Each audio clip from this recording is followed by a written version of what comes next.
Sorry, my diet's kind of boring for you. I'm really not that, exciting when it comes to fruits. I've never been like a supplement junkie. I'm pretty boring and basic. Rob Kearney really isn't that boring though. There are a lot of reasons why this is a remarkable dude. I mean, for starters, he won the 2019 Arnold Australia Strongman Championships. This means he's a seriously elite pro strongman. He's competed at the World's Strongest Man competition 3 times, going up against massive towers of human beings like Hafthor Bjornsson, who is 6'9" and weighs like 400 to 420 pounds. He's competed against Brian Shaw. Both of these guys are actual champions of the sport. Brian Shaw is 6'8", about 420 pounds as well. Rob Kearney is just 5'10". I mean, he weighs 285 pounds, which is like quite a lot of muscle for a guy his height. But the fact that he's come this far in his strongman career is really nothing short of jaw-dropping, given the fact that he's like 100 pounds less than most of the guys he's competing against. He's also log pressed 214 kilograms and deadlifted 440 kilograms. He's also the world's first openly gay pro strongman athlete, which doesn't mean much for his deadlift strength, but it's nonetheless another reason why this is a pretty noteworthy dude in the sport. So today we're talking about his diet. He's 5'10", he's 285 pounds, and in fact this is carbohydrate and calorie cycling, which means he eats more of those on days he works out. So his calories. So training days typically between 4,000 and 5,000. Or no, sorry, that's non-training days. And training days usually around 6. So he's eating up to 2,000 more calories on days that he's training versus days that he's not training. His training days are 4 days per week, by the way, and they can last up to 4 hours. So you can argue that he needs those calories. So my main lift days, so I'll have day 1 is my upper body day. Day 2 is lower body, so I squat and deadlift on the same day. Day 3 I call my my bro day because I do bench and arms. And then my 4th day is typically just strongman stuff. So day 2 and 4 are my big days where I'm lifting a lot. Those are my longer sessions, sometimes around 4 hours or more. So the other 2 days are a little bit lower volume, lower intensity, but are still super important into everything that I'm doing. So what makes up those calories? Here are his macronutrients. Protein is right around 350 grams. Carbs, I think, they're kind of high, like 600 to 900 gram range, depending on the day and what I'm training. And then fat's usually pretty low, usually in the 80 to 100 gram range. And pretty much all that fat and protein comes from red meat. Rob is lucky enough to be sponsored by a grass-fed beef company. Grass-fed beef is often favored by athletes because it's higher in beneficial fatty acids like omega-3 fatty acids, CLA, that kind of stuff.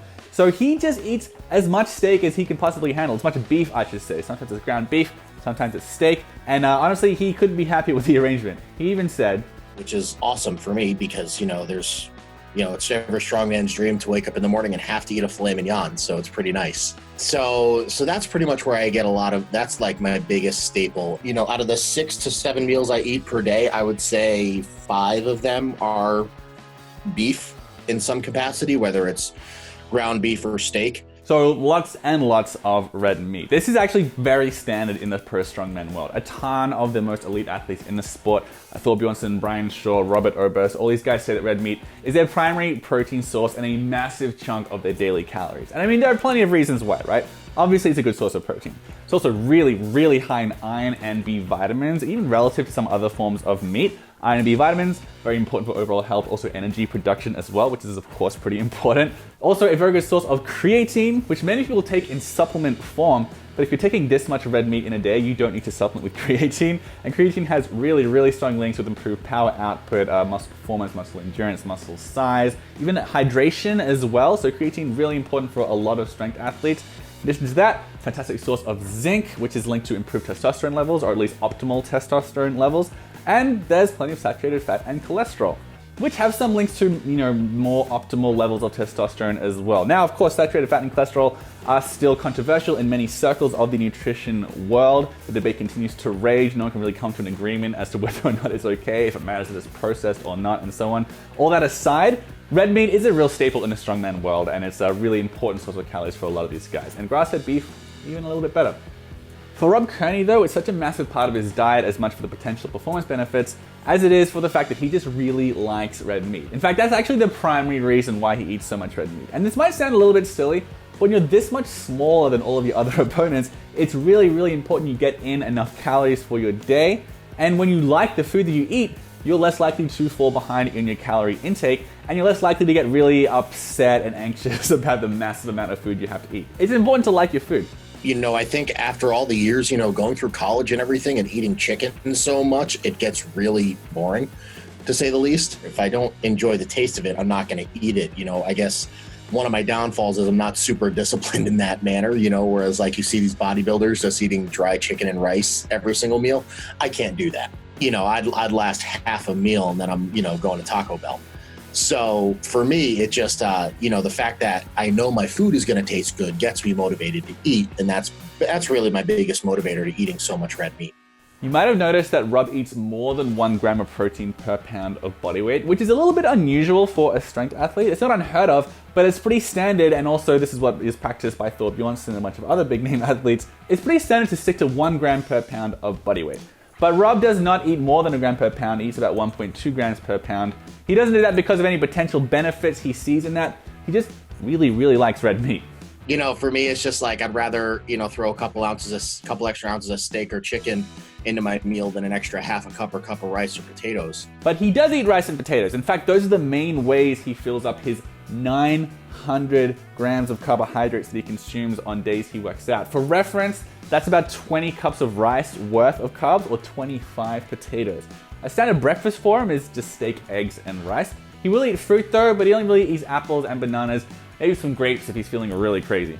I'm really not that, exciting when it comes to fruits.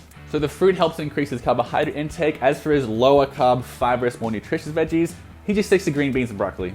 Mainly because they're easy to cook and easy to eat. So now let's talk about supplements, right? Everyone thinks this is the most important question about strongman athletes. The whole foods is actually the most important thing, of course, especially for Rob, who really isn't much of a supplement junkie. But he does have, I think one of the most important supplements he consumes is a liquid protein and carbohydrate supplement that he drinks during his longer workouts. When you're working out for 4 hours, it is very draining on the body, it's very taxing on your energy systems, and you can't really sit down and have a big fatty meal of ribeye and fruit and rice in the middle of it because that takes a while to digest. It's all very filling. So what he does is he takes a liquid carbohydrate supplement and protein as well, and he mixes it with Gatorade. So the liquid carbohydrate supplement that is from Blackstone Labs, that's another company that he's sponsored by. It's basically just simple carbohydrates, but it also has some leucine, an amino acid that is linked to muscle protein synthesis, and some electrolytes to help with hydration. So he hates that. He mixes it with some whey protein, puts it all in a Gatorade for some extra carbohydrates. At the end of the day, he's getting roughly 150 to 200 grams of carbohydrates just from this beverage and about 25 to 40 grams of whey protein. It's like an orange creamsicle when I'm working out, which is always nice. It's pretty simple, but it does taste like an orange creamsicle, which is always tasty. And that's pretty much it for everything that Rob Kearney ingests. I mean, if you're looking for a top 10 list of Rob Kearney supplements, you're not going to find it here. He's not massively into supplements.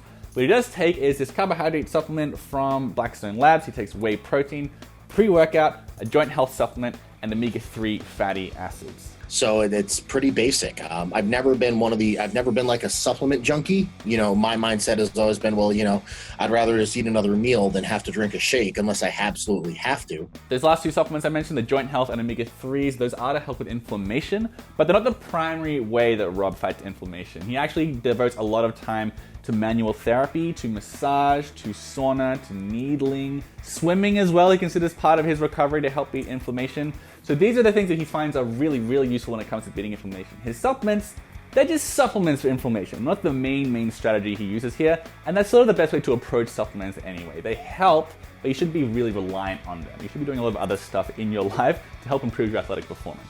So I said this before, but I do really want to emphasize it again. He's like a good 100 pounds lighter than many of his strongman competitors. So he really does have to focus on his nutrition to make sure that his body weight is where it needs to be. It's a real struggle, or at least it can be a real struggle. And for Rob Kearney, he spends a lot of, not energy, but it's a priority for him to make sure that it doesn't feel like a struggle, that he eats food that he enjoys and that also nourish him. That's the thing, like being especially being the smallest strongman competitor. I just kind of like eat whatever the hell I can get my hands on so I can try to keep my body weight on and not lose weight, because that's a big problem that I have. If I don't hit that the meals, I tend to lose weight pretty easily. So trying to stay on top of my body weight's pretty tough. So his wisdom for aspiring strongman: know how much you're eating. there's a lot of people that they'll say, you know, like, oh yeah, I'm eating like 5,000 calories. Then you actually ask them to track it and it's about half that or less. Because I feel like for some reason people think foods are way more calorie dense than they actually are when it comes to clean foods. So I think the biggest thing is to like track your calories for about a week or so and see where you're at. Experienced athletes know this. It's a lot harder than it sounds to eat a ton of food and gain a bunch of muscle and bulk up. You talk to the average person about it, they're gonna act like it's like a dream come true. The people who've actually lived it know what I'm talking about here. It's like another job. It's a lot of work packing on that kind of mass, and it really takes a lot of effort to make sure that you are sticking to your calorie goal every day. Rob does, and it's a big part of why he's so successful in the sport. So that's everything from me. Thank you very much for watching. Rob Kearney is a fantastic, terrific pro strongman. You can follow his YouTube channel below where he uploads his own YouTube videos sometimes. And you can follow him on Instagram at World's Strongest Gay. And make sure you subscribe here as well because we've got a lot more fitness and nutrition videos coming up.